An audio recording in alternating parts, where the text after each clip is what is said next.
Herkese merhaba arkadaşlar. Kanalıma hoş geldiniz. Yepyeni bir video ile karşınızdayım.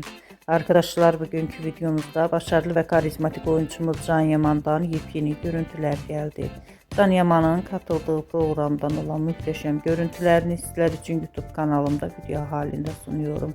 Umarım beğenirsiniz. Arkadaşlar videomu beğendiyseniz kanalımı izlemeyi ve bildirim butonuna basmayı unutmayın. Şimdilik benden bu kadar olsun. Yeni videomuzda görüşmek üzere. Hoşça kalın.